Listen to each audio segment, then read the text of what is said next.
Hey, y'all. Welcome to Momentum Moments. I am going to share some great information with y'all today. Sorry, my mind just completely left me. It happens. So I'm just going to jump in. So today's episode is about not going back. There's this temptation, and it's really just natural instinct to go back to what's familiar, because that's where our brain thinks we're safe.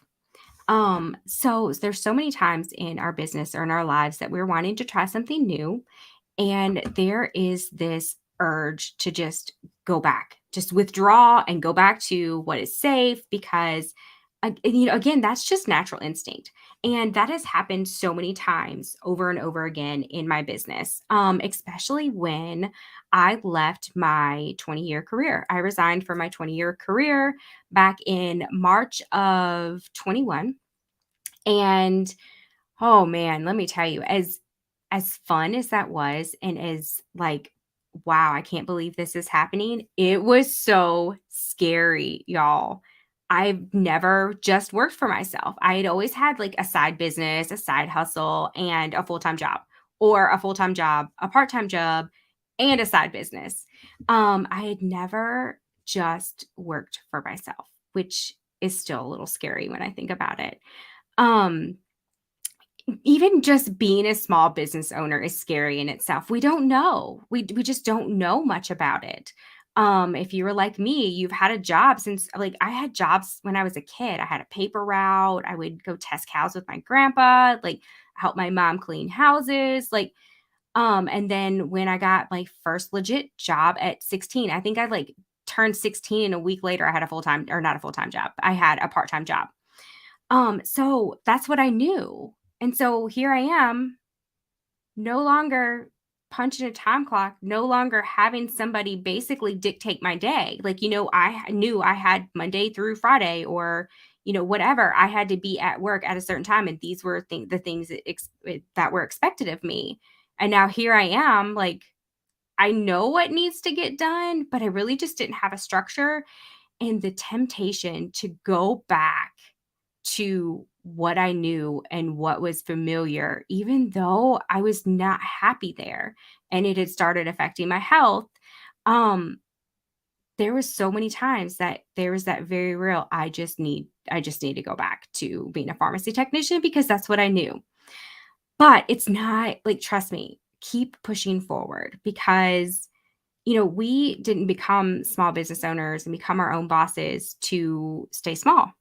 Um, and for me, the point of having a successful business was freedom, freedom in my time, freedom in my finances, um, freedom to just do what I want, kind of. You know what I mean? Like I no longer had to have my life revolve around my job. I could now, have a business and a life that I love. So, hey, Elsie, thank you for watching. So I'm going to share some examples with you about how I push forward when there's this real temptation to go back. And it's not always about like going back to my old job. I've gotten past that now. But there's times that there's things in my business that are no longer the direction that I want to go. But, maybe I'm making money at that thing and it's hard to let that go because you're thinking, okay, as a business owner, we need to make money. Why would I stop doing something that's bringing me money, that's bringing in money? So just go with me here. Um, a lot of this is just our brain. It's our natural instinct to stick with what's safe. Um, but there's ways that you can trick your brain. Okay. So I'm just going to do a little backstory here. When I first started out learning to crochet and became a crocheter, designer, blogger, all those things, which led to my yarn dyeing obsession. And then last August, I decided that I wanted to learn to knit. And it was so much easier for me to learn to knit than it was for me to learn to crochet. And here's why. Um, when I first started learning to crochet, I was like, you don't know what you're doing. You've been trying to learn to crochet off and on since you were a kid. And, I kept pointing out, my brain kept pointing out all these facts of, well, you've tried this before. It didn't work. This is all that you can do. And it was like I was seeing where my limitations were and I was seeing what I couldn't do. And then finally I started like, okay, well, that didn't work before, but how can I do something a little different and learn now? Anyways, through that journey, I realized what I could do. And so when I started to knit and those same thoughts came up when I started learning to knit, I had a foundation. I had a foundation of facts. Okay, well, yeah, I don't know how to knit. Okay, this is hard, but you know what? I taught myself to crochet. I can do this. I taught myself how to just be dangerous enough to get things done on my website, even though technology is hard for me. I can learn to knit. So you see what I'm saying here? Like I had this foundation now of knowing what I was capable of. So when those thoughts popped up that, I should just quit and just stick with crocheting, you don't know what you're doing, you're never gonna da da da da da. I come back to no, I know what I'm capable of. I didn't know how to crochet, but I did. I'm continuing to build on that knowledge. Like I know for crocheting, a lot of the tutorials that I was watching, they were like having you make a swatch, like learn to single crochet, learn to double crochet, learn all of these things. And my brain just works differently. So for me, what I had to do is, okay, I want to make a baby blanket. So I learned exactly what I needed to know to get that baby blanket done. And then that was the foundation for me. It wasn't this useless swatch that I had that, okay, so I made a single crochet and a double crochet and I did them again. And now I have this thing. Okay, that's cool. So what do I do now? No, I was like, I want to make a baby blanket. I learned exactly what I needed to. I put my blinders on and I learned what I needed to do to accomplish that one task. Okay. So after I made the baby blanket, I was like, okay, I want to make a hat. I did the same thing. But this is the difference. It was quicker to learn to make the hat than it was the baby blanket because I had that foundation of facts. Whenever those thoughts come up, like, you're never going to be able to make a hat, I'm like, no, I just made a baby blanket. Like, I can because look what I did. This is why it's so important to celebrate those small wins that you think, it's like, oh, well, people have done that before. No, you need to celebrate that because it builds that foundation. So with knitting, it was so much easier to knit and I actually enjoyed it so much more because I had that foundation of, well, you know what? Look how far I've come with my crocheting. So think about that in your business. Like whenever you want to do something new and you're just like, oh, you can't do that. Think about, okay, no, well, I've built this business. Look how far I've come. Look at this, and this. And use that as your foundation. Not the fears of what ifs, not the fear of, oh, what if I fail? No, and also if you look at your failures, what did you learn from them? There's facts in those. Okay, well, now I know what doesn't work. And you can come back and you can see what you're capable of and keep pushing those limits. And you're going to realize that you're capable of more than you even thought. But our brain wants us to stay where it's safe, stay in the familiar. So we have to constantly, it's like this constant battle. But I'm gonna teach y'all a trick, okay? So you can trick your brain to where it's going to start working for you. And it comes back to that foundation of facts and the words that you're speaking and what you truly believe.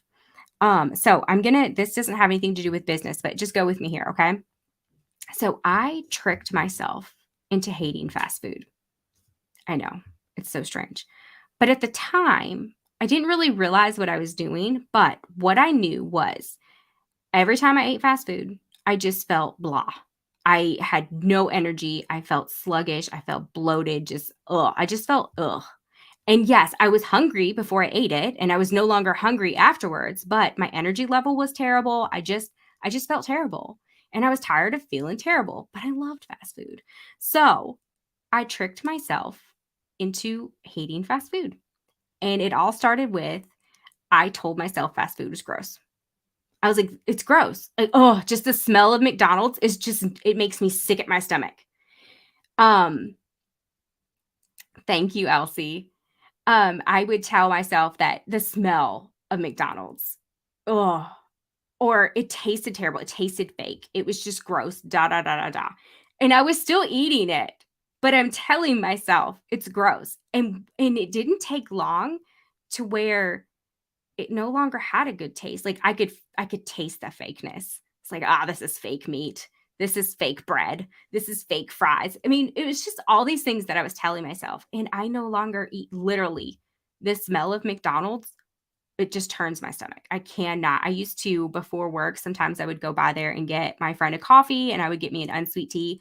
And that smell is even in your like on your cup. And I'm just like, oh, it took forever to air it out so I could drink it.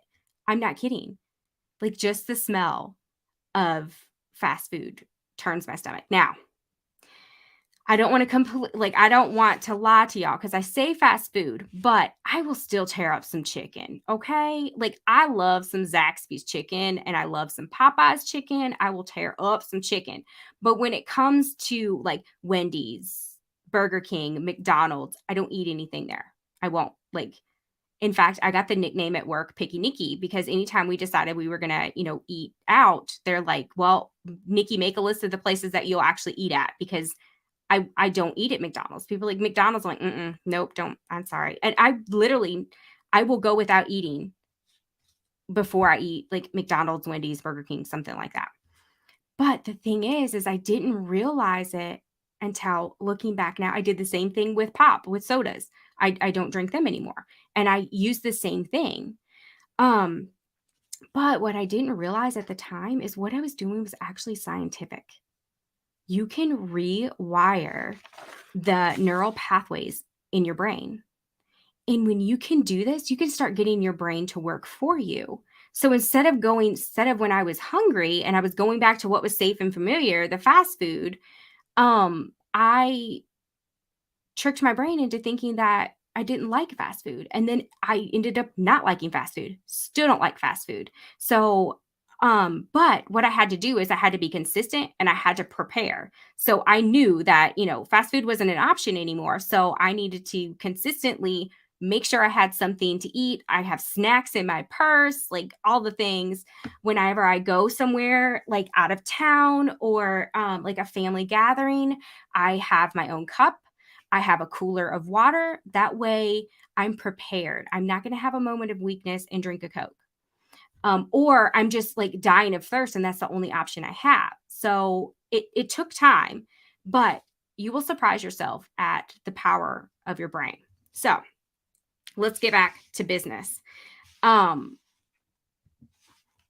this this can also work in your business. So I moved my yarn from my Etsy shop because when I first started selling yarn, I actually didn't start dyeing yarn to sell it. I did it for fun and for me.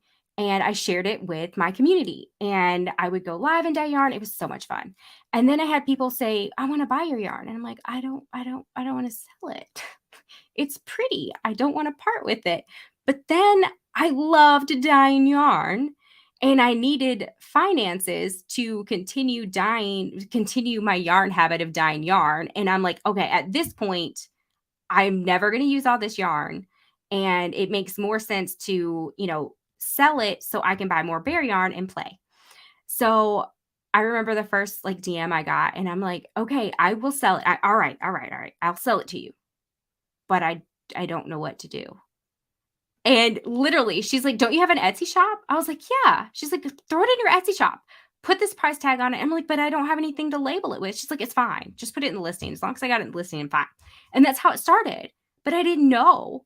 So, anyways, when I decided that, I wanted to start my yarn club, I needed a website because Etsy was no longer like powerful enough for that. And I didn't have the control that I needed if I wanted to take my business forward. So, when I decided to move away from Etsy and started my website, I wasn't quite getting as many sales as I was then. And so my brain was like, "Well, go back to Etsy. That's the problem. Just go back to Etsy." Um, but I went back to my foundation of facts. Well, when I first put my yarn in my Etsy shop, like not the first time when somebody's like, "Hey, I'm about to go buy it. As soon as the listing goes up, I'm going to go buy it." No, it was when I decided to start selling yarn and I put the listings up. It didn't always sell out right away. I had to tell people it was there. I had to post pictures so people knew what was the options were and all of those things. And so I needed to do the same thing with my website. And so I went back to the foundation of facts. Okay, well, when I first started my Etsy shop, things weren't flying out the door like hotcakes. It takes time and it takes effort. It takes consistency and being prepared.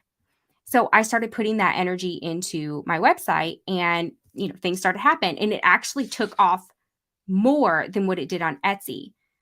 But my brain was constantly looking for facts to tell itself it was right. Well, you shouldn't have left Etsy because look, you're not getting the sales. And I could have went with that. But no, I'm just like, we're gonna look right here. So you can start flipping the script in your brain. And when you can do that, you can start, instead of seeing just the obstacles in your business, you can start seeing where you want to go. And you can see those obstacles as challenges. As okay, well, this is here, but how are we going to work around this, or how are we going to get through this? And you won't actually even be afraid of failure anymore because you know that failure is going to teach you. Now, instead of having three options, well, this didn't work, so now I have two options. But again, it all comes back to our brain wants to keep us safe, so it wants to stay where we're familiar. But you have the power to overcome that, and it all comes to being prepared. Now you know what's possible. You can change that, and being consistent and coming back to that foundation of truth. Well, okay, I don't know how to do this, but look at what I've done in the past. I didn't know how to do something, and this is what I did, and now I know how to do it. Instead of like letting those fears dictate you, you can be like, no, that I know this, and this is where I'm going to start. I'm not going to start from the, oh my gosh, what if this happens? Oh my gosh, no, foundation right here. Okay, yeah, I don't know. This could be a wild ride, but I know myself enough that I can figure it out. And sometimes figuring it out is 5 steps of figuring out those 5 things didn't work, and then continuing until you find something that works. Okay? Um, because so many times in our business, it's like, you post that you have something for sale and nobody buys, and you're just like, "Told you, told you, nobody was gonna buy." Instead of coming back to what you know, okay, well, I posted one time. I know that I posted at 2 o'clock in the afternoon. So most people are at work and they probably just didn't see it yet. Or maybe I didn't word it enough to where people knew it was for sale. Maybe they thought that I was just posting pretty yarn and they're like, oh my gosh, that's gorgeous. Instead of saying, oh my goodness, I cannot believe I am parting with this yarn. I absolutely love this yarn. But you know what? I love watching y'all enjoy it even more. So I put these in my website or in my yarn shop. The link is in the bio. Like we have so many things grabbing our attention. Sometimes we just need to know. Like there's so many times like I see somebody on Instagram and they'll have like some really cute stitch markers or something. And I'm like, "Oh my gosh, those are so cute." And then they're just talking about the weather or something. And I'm like, "I wonder if they sell those or if maybe they bought them from somebody else." And then all of a sudden a reel pops up. I'm like, "Oh, cool, I'm watching the reel." But if I would have seen in that post that says, "These are now in my shop," I probably would have went and bought them because I can't control myself. But you see what I mean? Like, but sometimes there's that fear there. And I know I did it for the longest time. I just wanted to post pretty yarn. I didn't want to like sell to people. But sometimes we actually need to be told, hey, aren't these cute? You can grab them in my shop. They can be yours. There's nothing wrong with that. But our brain wants to come back to that safe zone of, well, we're not a salesman. I'm just going to post pretty pictures and talk about the weather. You see where I'm going here? Because we have been led to believe so many times in society that um, because you're trying to sell something, it's spammy. But no, it doesn't have to be spammy. Like when you have a small business, you have a service. You're serving people. And sometimes you're serving people through selling your product. Sometimes you're serving people through letting them know, hey, I just did a shop update. There's nothing spammy about that. Now, spammy would be if you go on somebody else's, yarn, that somebody else that's a yarn dyer, and they're like, "Oh, we sold out. I'm so sorry." And then you post on theirs, like, "Hey, she's sold out, but yeah, I've got yarn in my shop." That is a little spammy. I personally would not be comfortable with that, and I probably wouldn't appreciate it if somebody did that to me. But if you need sales, and I probably wouldn't even delete the comment. I probably would go see what they had because it's yarn. But you get what I'm saying. Now that to me is spammy. But letting somebody know that if you love pretty yarn, check out my shop. Or if you love these awesome crochet hooks that I can add your name to, check out my shop. Okay. But our brain wants to go to that safe thing of, okay, well, I'm it's like almost sometimes it's like we compromise. Okay, I know I need to sell stuff. So I'm just gonna post this picture and then I'm gonna talk about the weather. Instead of saying, hey, do you love pumpkins? I'm obsessed with pumpkins right now. And I made myself wait until August to start crocheting pumpkins because I knew myself that if I was going to make one pumpkin, I was going to make two pumpkins. And if I was going to make two pumpkins, I was going to make three. And I have more on my desk. I could keep going. But you get what I'm saying. So we're like, okay, brain, I'm going to post the pumpkin. I'm just going to post pumpkin. And then I'm going to talk about the weather. Or then I'm going to talk about something that has nothing to do with why I'm posting this pumpkin. But sometimes we got to talk back to our brain and be like, look, I know that when I say, do you love crocheting pumpkins? And I know that if I just tell somebody like me too, and I love the texture of this pattern, hey, you can find this pattern free on my website. Or I could even take it as far as, hey, if you don't like the free patterns on the website, you can find this in my Ravelry, my Etsy shop. And I cannot tell you so many times, especially when I first started my business, I was so scared to have a sale post. And I cannot tell you how many times people thanked me. Girl, thank you. I've been looking for this yarn. Or, oh my goodness, thank you. This is the pattern. Like, I've been looking for a pattern like this. I'm so excited. Thank you. And I'm like, no, thank you. But I didn't get it. And now I get it. It's a service. We have a service that we offer. And it's our job to serve people. And that could sometimes that's just happy pictures. And sometimes that's just, hey, show me what you're working on. Sometimes that's just going live and chatting. But sometimes it's making it easy to say, hey, if you love pumpkins, I got you, girl. I got the pattern. Go get it. Check it out. It's over here. Even though our brains are like, no, don't do that. Go back to the weather. Go back to the weather is safe. I'm safe where I talk about the weather. Okay. I got off on a little tangent here, but I hope that y'all, if you're struggling with this in your business, I hope that you see the potential. I hope that you can see that it doesn't have to be that way. We don't have to let that fear and the unknown dictate how we run our businesses. We can rewire our brains to see the possibilities. And it's all about believing in ourselves. Like, you have to believe in yourself because you're not going to rise above your beliefs. You're not going to rise above your beliefs. If you believe you can't, you're not going to do it. Because then your brain's like, okay, we believe we can't. We're not going to do it. Like, your brain's like, okay, we can't. I cannot get these scissors through that hole. My brain's not helping me. It's looking away.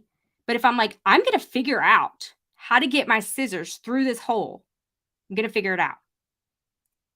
Now my brain's like, okay, well, it might be a little bit big, but I kind of got it through there.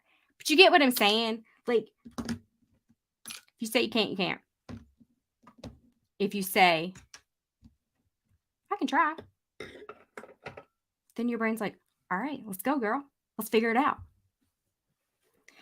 Okay, I'm missing some comments. I'm going to take a breather here and catch up on comments here. Yes, Jessica, I quit my full-time job, my 20-year career as a pharmacy technician, and to do this full-time back in March of 21. So I have been unsupervised for over a year now and I'm still alive. It's a miracle. And this is the thing, and part of the reason why this came up is because my husband's going through this right now, and I feel my heart hurts for him because I understand. But he left his 14-year um job to get a job locally, and we're so excited because we have more time together. I know that sounds crazy, but I love my husband and I love being able to have more time with him because there was over 2 hours of his day that he was spending just traveling. And so I'm super excited to have him home. But this is the thing. This is where it was really hard for my brain. My 20-year career, I'm not going to say I knew everything, even though people probably thought I knew everything. I can kind of come across that way. But my 20-year career, like, I knew a lot. Like, it was ridiculous. Like, I had insurance companies' phone numbers memorized. I knew my customers when they come in. I'm like, "Oh, you're here for your such and such." And, like, I knew their medicines and they didn't know their medicines. It's like, "Hey, I need that purple pill." And I'm like, "Oh, I know that you take da da da da da. Oh, it's time for this too. You usually get these together." And they're like, "No, I don't." I was like, "Yeah, you do. You've been getting them every, at this on the same day for the last 6 months." But anyways, like, I it was freaky. It was just freaky, the stuff that I knew, okay? Like, people could just ask me questions, and I was just, "What's the code for this insurance company? Da, da, da, da, da." It was freaky, but I've been doing it for 20 years. When I first it was so hard since I knew that I've been doing this for 20 years, it was hard to go back to when I didn't know anything, when I was so scared I was gonna do something wrong. Like, there was just that huge time period of being at the top of my game for the longest time. Like, there was rarely something that came up that I didn't know. And the thing is I had that foundation. If something come up that I didn't know, I was just like, "Oh, well, that's new. Okay, let's figure this out." But then thrown into the wolves of me, and I'm like, I have no idea what I'm doing. I don't know time management. Who knew I needed to realize what I was doing? Like, it was and there were so many times that I need to go back to what's familiar. I need to go back to just being excellent at what I do most of the time. And the same with my husband. It's like he's 14 years of doing this job and he was really good at it. Because 14 years, you're gonna be good. And now he's at this whole new place and bless his heart, like, he's just like, there's so many times he's like, "Maybe I should go back." And I'm like, "It's not an option. It's not an option to go back, honey." Um, and I'm like, "Just have fun with it." And so this is kind of what all this come from is I was like, "Wow, I remember this. I did the same thing." Um,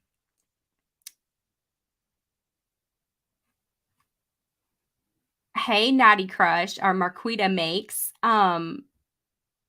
you'd never considered selling before. It's really scary. In fact, I'm gonna tell y'all a little story because I'm just in a rare mood today. I'm gonna tell y'all a little story. So we recently traded both of our vehicles in on one vehicle. The only reason why we had my car was because of my husband having to travel, an hour to work every day. Um, so we traded both of our vehicles in. And um, never have I ever bought a vehicle and been offered a job at the same day. The manager of the place come up to me after I was really nice, but it was very firm. I knew what I wanted for our vehicles. I knew what their worth was. And I told them that we're not in a hurry. Like, we don't have to sell these vehicles. I said I could take my time and sell them, to a person and make a lot more money. But it's convenient. It's convenient to come up here, get both vehicles, y'all handle all the paperwork, and we leave with what we want. I said, but I don't have to do this. And I know what I can get from them selling them individually, and I know what I can get from them selling from you. So if you want to make this sale, let's do it. Anyways, so the manager ended up having to come over to deal with me. I mean, and I wasn't being ugly. I knew what I wanted. And I was just like, look, if you want to sell this vehicle, these are my terms. And so the guy, like, we made eye contact. And it was at that moment that he knew I was not budging. And so, anyways, he offered me a job and I was like, "Oh, thank you," and after he left, I was talking to the salesman. I was like, "That is hilarious." I said, "I've never bought a vehicle and been offered a job before." He's like, "Well, you're really good." He's like, "Do you have a sales background?" I was like, "No, I'm not a salesman. I don't have a sales background." He's like, "Well, what do you do for a living?" I was like, "I hand dye yarn." He's like, "Do you sell it?" I'm like, "Oh, I do." I don't think of myself as a salesman. Think of myself as in service. Like, I'm in service to my people. Like, I think of it as a community. I don't even think of it as being a salesman. And so sometimes we just need to, like, But there was a difference when I first started, like my other businesses, I thought of myself as a salesman. I was in sales mode all the time, constantly trying to sell stuff. I need to make money. I need to make money. I need to make money. And I somehow rewired my brain to I need to serve. Oh, you know what? I haven't been on Facebook today. Oh my gosh, I can't believe I haven't talked to my people. I need to post. I need to, talk to them. I want to see what they're working on. When I post on social media, it's not like, oh, okay, I need to keep up with the algorithm. I need to make some sales. Let me post on social media. It's like, oh my gosh, I can't believe I've been working all day and I didn't even talk to my people. I need to see what they're doing. And so it was really like a wake up moment for me when he was like, do you sell it? And I'm like, yeah, I do. And Beeper's like, you are in sales. I'm like, never thought of it that way. It's amazing when you have your brain working for you or when your brain's working against you. It's all about believing in yourself and coming to that foundation of knowing what you got, knowing the facts. The fact is, I know what I'm capable of. I don't know what I'm doing, but I know I can probably figure it out. And also, if I can't figure it out, I'm sure I know somebody that can do it. Or I know somebody that knows somebody that can help me. Yes. Thank you, Elsie. And Elsie's so right. The only way to clear the unknown is to just take that step. And sometimes it's just this scary blind step of faith. What is that they say? Step out and find out. Sometimes you got to step out and find out, and you might not find out. You might find out that you failed, but hey, failure is part of life, and those moments of when I tried something and didn't work taught me way more. You can let your failures define you or refine you, and sometimes we need some refining. And I feel like so many times we let the things that went wrong in our life define us, but it doesn't define who we are. We are who we are, but we can let it refine us. We can let it make us better. You can be bitter or you can be better. I choose to be better and happy instead of bitter and letting myself continue to bring up all the things that I failed at. It's all about your perspective. Yay, Amanda. And you know what? I'm so proud of Amanda, and she's probably going to like drive over here and punch me for saying this, but y'all, Amanda is she started out as one of my yarn club members and she still is, but she's local to me. Like literally lives 10 minutes from me. So she is my local yarn friend.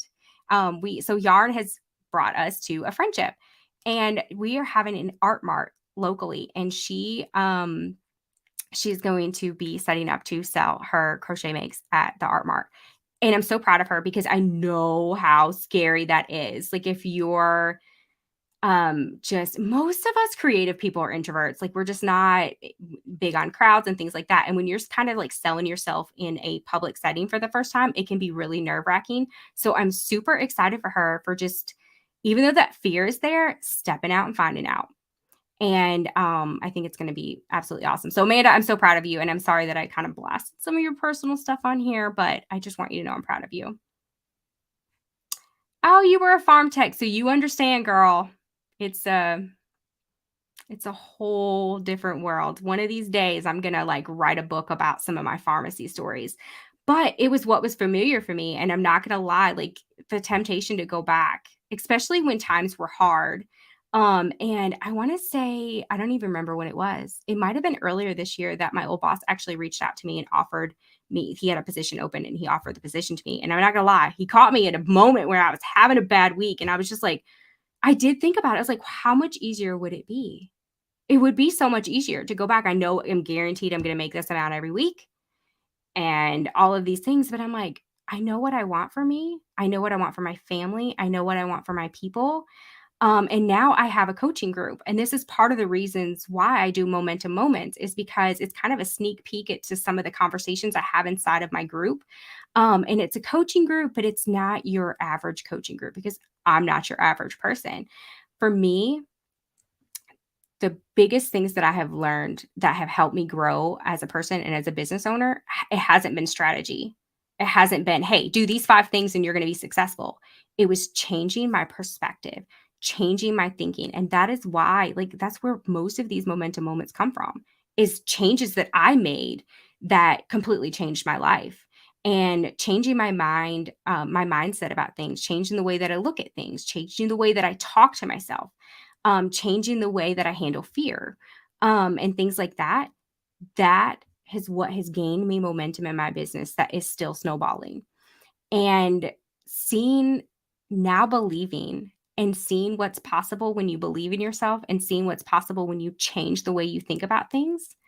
Um, and when you sometimes go against your brain and how you can rewire that thinking to where it can help you, I want that for other women. I want that for other women business owners. Like, I see your potential. I know you can do it, and I want you to believe in yourself too, because this is the thing. As much as I love yarn and I love my yarn people and I love crocheting, seeing other women believe in themselves and seeing them having breakthrough in their businesses and seeing them go after their dreams, that sets my heart on fire. And that makes me so happy because I remember what it felt like when I didn't believe in myself. When I'm just like by accident, I started this business. It's a fluke. My biggest fear when I first started my yarn club is I was gonna wake up one morning and everybody left. They realized I was a fraud and I didn't know what I was doing. It was just happened, it just happened to be a chance that I made pretty yarn 4 months in a row. The fifth month, the yarn is going to be terrible and they're going to hate it. And that was like my real thought. I lived in fear all of the time. But I learned to go back to that foundation of I see what I'm doing. I know what I'm capable of. And I was no longer doing it for me. I was doing it for them. I had people like Elsie, it's her monthly dose of happiness. Those thoughts, Elsie, and other people, I get emotional talking about it. You don't realize the power of your words. And it was sometimes reading those words back to myself that my yarn club members left me that kept me going. Because you know what? When you want to quit on yourself, you're not going to quit on your people.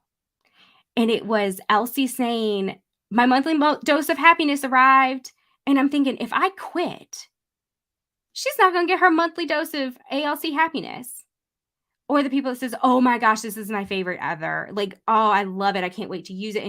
And it was those thoughts. So I want to tell you right now, if you are a small business owner and somebody writes you a note, somebody comments on your post that just sets your heart on fire and just lifts you up, I want you to screenshot those and I want you to start a folder on your phone. Or I have a little folder right up here of if somebody writes me a handwritten note or whatever, and it's uplifting and positive, I put it up there. And on your hard days, I want you to go to that folder. I want you to go over there and I want you to read some of those cards and I want you to see the impact that you're having. We think that it's just yarn. It's just crochet. But it's not. It's so much more. It's spreading happiness. It's spreading kindness. Like, I mean, have you ever gotten yarn in the mail? Have you ever gotten a crochet thing in the mail that somebody made for you? It's the best feeling. Like, oh my gosh, it just makes you so happy.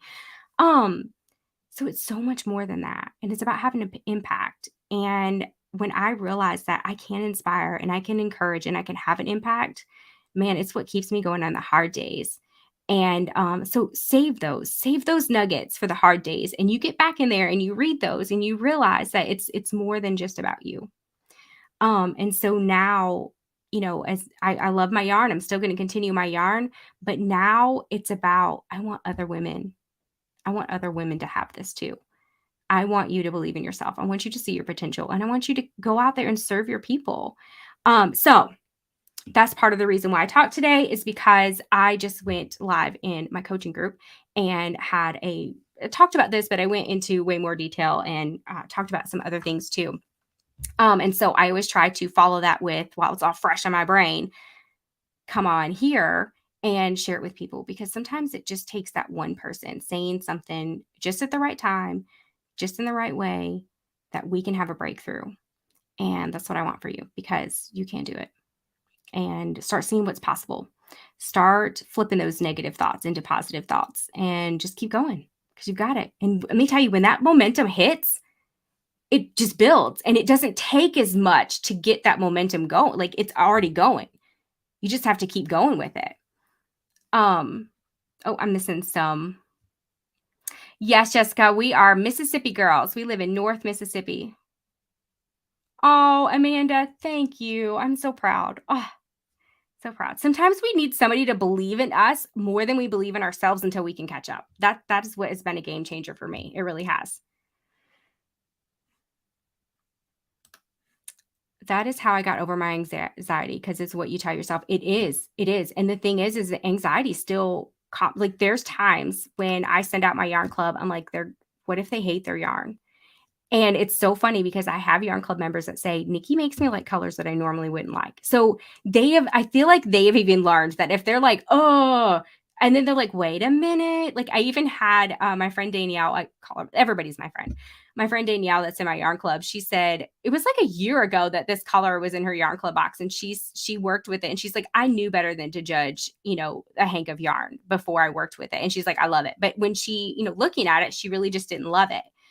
But that's my biggest fear. But I know I come back to knowing what I know. I know that the majority of the time that they love it, and they're going to keep an open mind if they don't quite love it right away. Um, yes, Nicole, or Jessica, I'm sorry. My coaching group is a paid group. Right now it's like $37 a month.